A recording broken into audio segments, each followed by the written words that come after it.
वफाकी वज़ीर मनसूबाबंदी एहसन इकबाल ने कहा है कि सेहत के शोबे में तरक्की के लिए इकदाम जरूरी हैं। एक तकरीब से खिताब में वफाकी वज़ीर मनसूबाबंदी एहसन इकबाल ने कहा है कि अवाम को सेहत की सहूलत फराहम करना हमारा अज़म है। अगर आपने हकीकी मानों में डॉक्टर बनना है तो आपको कम से कम 10 साल का सफर करना है। आप सब लोगों की मेहनत का नतीजा है जो आप सब जहाँ बैठे हैं। एहसन इकबाल ने कहा है कि आज 77 साल हो गए हैं। हमारे जहनों में एक सवाल उठता है, क्या हमने अपना वादा पूरा किया? पहला जवाब है, अगर हम पाकिस्तान का मुकाबला पाकिस्तान से करें तो हमने बहुत कामयाबी हासिल की है। आज ये मुल्क दुनिया की 7वीं एटमी ताकत है। वफाकी वज़ीर मनसूबाबंदी ने बताया कि हम पर लाखों महाजरीन का बोझ था। वो मुल्क जिसने सिफर से आगाज किया। 1960 में पाकिस्तान की बरामदात $200 मिलियन थी। पीटीआई रहनुमा senator Ali Zafar judicial commission का इजलास मुलतवी करने का मुतालबा कर दिया। इस्लामाबाद में सुप्रीम कोर्ट के बाहर मीडिया से गुफ्तगू करते हुए उन्होंने मुतालबा किया है कि इस्लामाबाद हाई कोर्ट में जजेस की सीनियरिटी का मामला हल होने तक जुडिशल कमीशन के इजलास को मौखर किया जाए।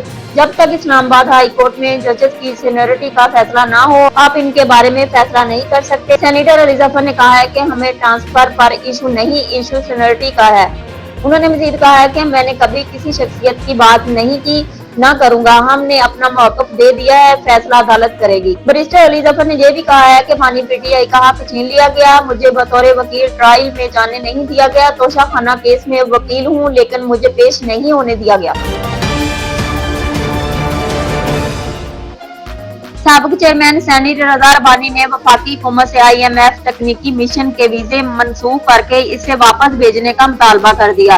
अपने बयान में रज़ा रब्बानी ने कहा है कि कोई खुद मुख्तार मुल्क गैर मुल्की को अपने अदालती निजाम का मुआयना करने की इजाजत नहीं दे सकता। साबिक चेयरमैन सेनेटर ने कहा है कि वजीर खजाना को ऐसी शराइत पर दस्तखत करने पर मुस्तफी हो जाना चाहिए। वाज़ेह हो चुका है कि IMF मुआहदा पार्लियामेंट और अवाम से क्यों छुपाया गया था। साबिक वज़ीर आज़म और मुस्लिम लीग नून के सदर नवाज शरीफ का कहना है कि जिंदगी में बहुत उतार चढ़ाव देखे हैं। नवाज शरीफ और वज़ीर आला पंजाब मरियम नवाज से अरकान पंजाब असम्बली ने मुलाकात की। लाहौर डिवीजन से तल्लुक़ रखने वाले अरकान पंजाब असम्बली मुलाकात करने वालों में शामिल थे। इस मौके पर गुफ्तगू करते हुए नवाज शरीफ ने कहा है कि अल्लाह करे हम एक बार फिर टेक ऑफ कर सके। शहबाज शरीफ बहुत मेहनत कर रहे हैं। लाहौर और पंजाब में बहुत अरसे बाद अवाम में खुशी और इत्मीनान नजर आ रहा है। उन्होंने कहा है कि अल्लाह ताला का शुक्र अदा करते हुए मेहनत से अवाम की खिदमत का सफर जारी रखना है।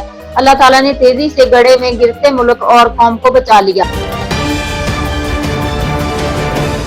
ताज गुल ने कहा है कि 17 सीटों वाली हुकूमत को तूल देने के लिए आइन के साथ खिलवाड़ किया जा रहा है। इस्लामाबाद में मीडिया से गुफ्तगू करते हुए पीटीआई रहनुमा सरताज गुल का कहना था कि मौजूदा हुकूमत ने ना अदलिया को छोड़ा ना सहाफियों को। ये सियासी वर्कर्स तो वैसे ही दहशतगर्द बनाकर पेश करते हैं। मुस्लिम लीग नून की हुकूमत से आइन सूबे और ना ही कोई सियासी जमात महफूज है। आखिर में अदलिया रह गई थी। उन्होंने कहा कि अफसोस की बात है 26वीं आईनी तरमीम के बाद सुप्रीम कोर्ट जजेस और तमाम बेंचेस को मुतनाज़ा कर दिया गया। मुस्लिम लीग नून ने मुल्क को किस नहज पर पहुंचा दिया है। किसी मासूम का मुकदमा लड़ने पर अब वकील पर भी मुकदमात हो जाते हैं। रहनुमा तरीके इंसाफ का कहना था कि सियासी आइडियोलॉजी किसी की कुछ भी हो सकती है। सियासतदान किसी से भी मिल सकता है। मौलाना फजल रहमान या कोई और सियासी जमात हमारे साथ बैठती है तो इसका मतलब ये नहीं नजरिया एक हो गया।